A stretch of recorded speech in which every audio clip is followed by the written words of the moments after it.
So we've got ourselves a question here, and this question is a logistic equation. So we've been told to solve this.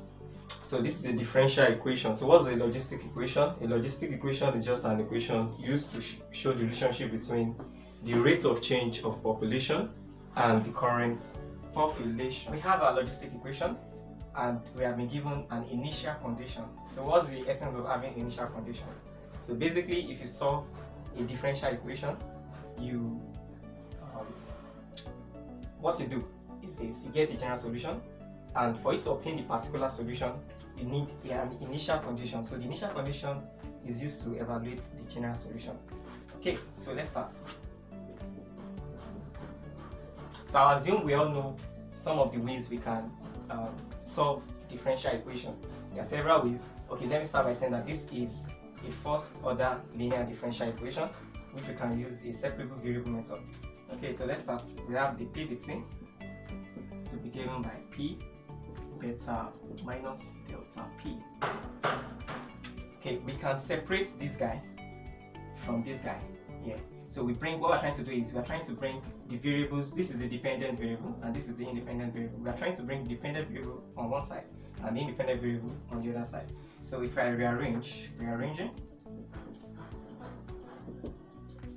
we have the p divided by p, open brackets, beta minus delta p. Okay, I've not done anything special. I just brought this guy here. I got this here. So the next thing is we integrate both sides. So integrating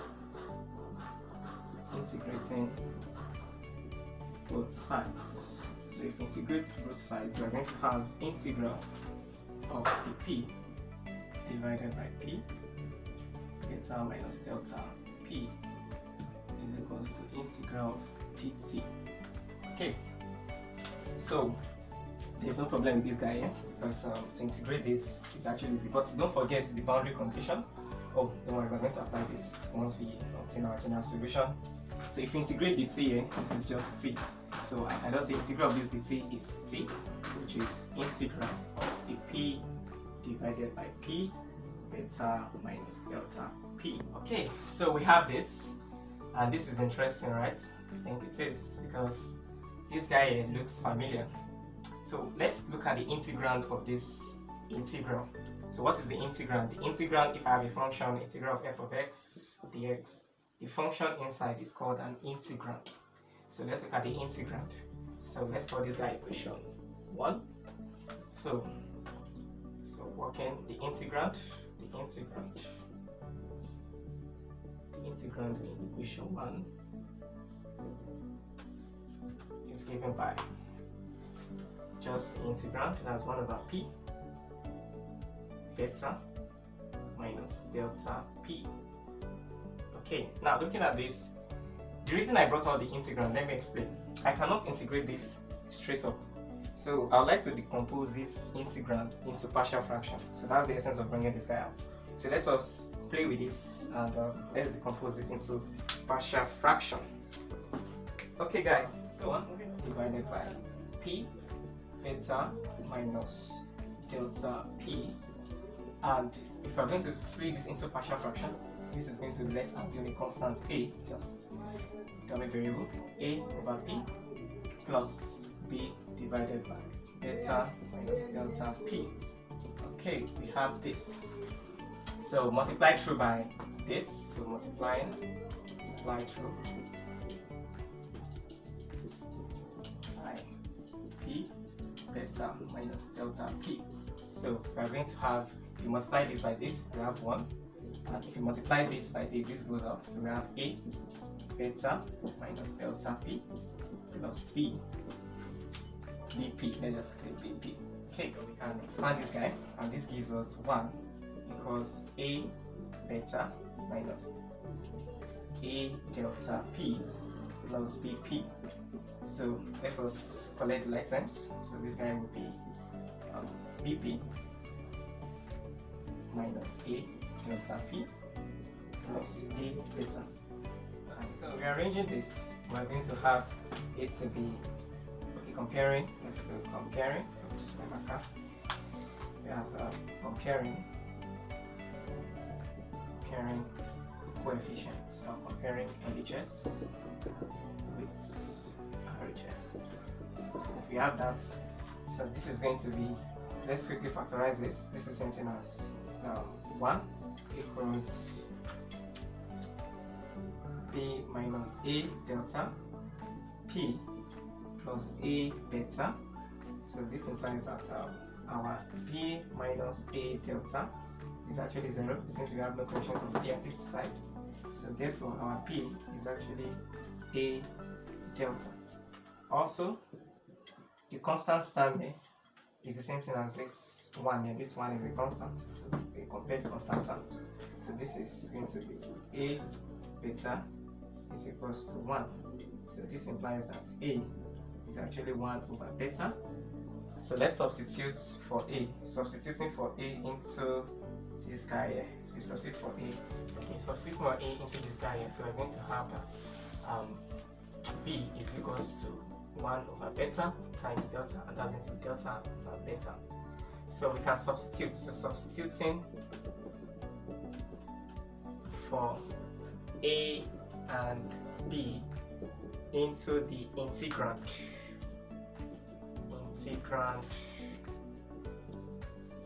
in 1. So the integrand in 1. With this, we're going to have that we already know that this is something as A over P plus B over beta minus delta P all in the P. So this is going to be integral of 1 over beta divided by P plus delta over beta divided by beta minus delta P all in the P. So this guy then gives us, I can factorize 1 over beta out, and delta over 1 over beta integral of 1 over P dP plus delta over beta integral of 1 over beta minus delta P dP. Okay, so this guy gives us 1 over beta ln P plus delta over beta open bracket. If you do this, this is going to be using my substitution, and that's minus 1 over, okay, let's say minus 1 over delta ln beta minus delta P, just by substitution, integration by substitution. So therefore I can say that, you know, this guy here will be equals to T. So I can say that 1 over, let me bring 1 over beta up, and that's going to be ln P raised to 1 over beta. Then this lambda can cancel this lambda, minus 1 over beta. So that's going to be minus, or let's just say plus. If I bring 1 over beta up, and that's going to be ln beta minus delta P raised to the power of 1 over beta. Just simplification of this must be equals to T and plus a constant, because everything we've evaluated is an indefinite. Okay, so this is natural log, which you can apply the law of logarithm, and that's P divided by beta minus delta P. Since they have 1 over beta in common, they can, oh sorry, this cannot be, oops, I think I already omitted a negative sign here. This guy, this negative sign. So this should be P divided by beta minus delta P raised to the power of 1 over beta. Just simple simplification plus K. Okay, so we can leave this as our general solution, or let's simplify this, taking exponential both sides. So if we take the exponential both sides, this is going to be P divided by beta minus delta P raised to the power of 1 over beta is equals to exponential T plus K.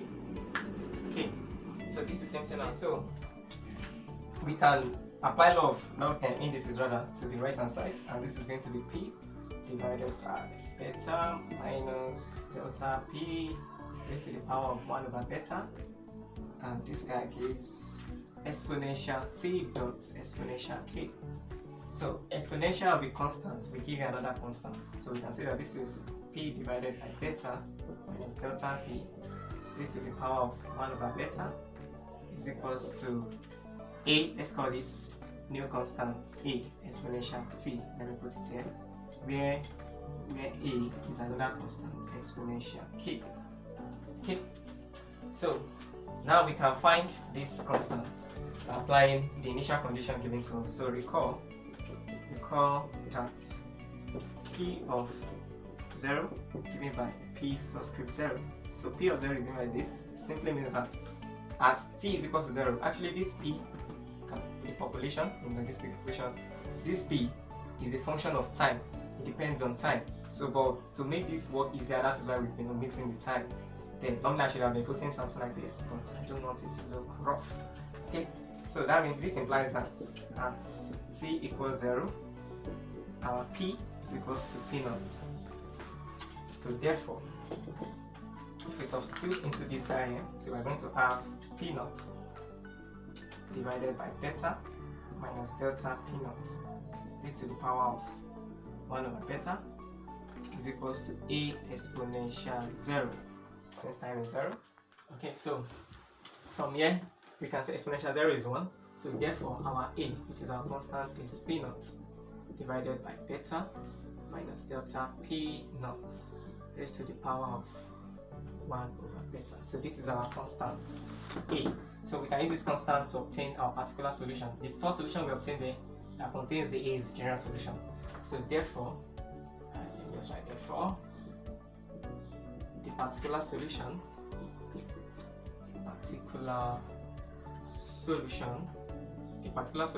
is a solution which has no constant. We've already eliminated the constant by applying the condition.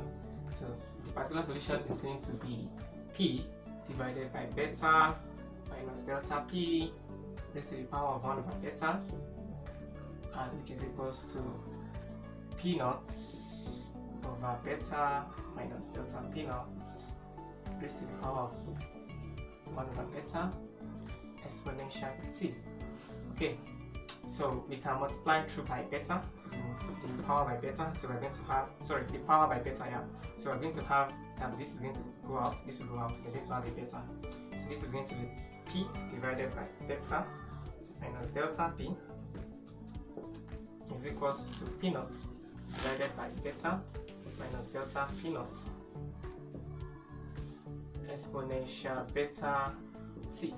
If we try to obtain our p of t, so our p is going to be, just bring the other guy, take it to the right hand side. So that's going to be beta minus delta p, and this is going to be p naught divided by beta minus delta p naught exponential rather beta t. Okay, so let's open this guy up with this. So this is going to be p is equals to beta exponential beta t p naught over beta minus delta p naught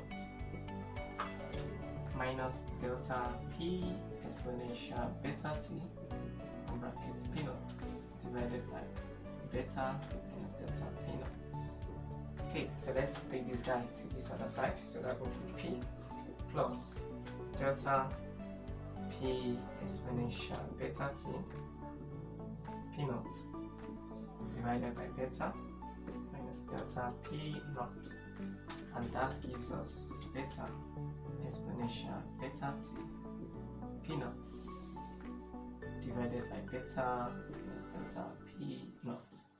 Okay, now I can factorize p out of this equation. So if I factorize p out of this equation, I'm going to have p open bracket 1 plus delta exponential beta t p naught divided by beta minus delta p naught is equals to beta exponential beta t open bracket p naught divided by beta minus delta p naught. Okay, so let's divide both sides by this guy. So therefore our p is going to be beta exponential beta t p naught divided by beta minus delta p naught divided by 1 plus delta exponential beta t p naught divided by beta minus delta p naught. Okay, so dividing both numerator and denominator by this guy here, so we're going to have p to be, if we divide this numerator here by this and denominator here by this, so it will cancel out. So we're going to have beta exponential beta t divided by 1 over this. If we divide this, so this will be 1 over this, and it will be the inverse, and that's going to be beta minus delta p naught divided by p naught rather, then plus, if we divide this term by this will go out, so we're going to be left with lambda exponential beta t. Guys, we're almost done. So let's just eliminate the exponential beta t and the numerator. So if we factorize exponential beta t, or if we divide both sides by exponential beta t, numerator and denominator, so we're going to have p to be equals to beta divided by beta minus delta beta p naught rather divided by exponential beta t p naught plus delta exponential beta t over exponential beta t. So the exponential beta t here, okay, let's put it so that you see it. So they'll cancel out, this guy cancel out. So therefore our p is going to be beta divided by beta minus delta p naught divided by, then let us put division, let's just play with this. So this can come up, and this is going to be p naught exponential minus beta t open bracket beta minus delta p naught, let's put this guy here, plus delta. Okay, so guys, therefore our logistic solution, our equation is now given by p of t equals beta, let me just rearrange, let's bring this delta here, so that's delta plus p naught exponential minus beta t beta minus delta p naught. So this is our solution to the logistic equation. Okay guys, sorry, lest I forget, I actually omitted the negative one from here. This is 1 over p naught, and this guy should have -1. Okay, so this is the solution to the logistic equation, the ordinary differential equation we wrote earlier. So guys, I know this can be looking difficult, but trust me, if you lay your hands on it, you are going to get it done. Okay guys, see you soon.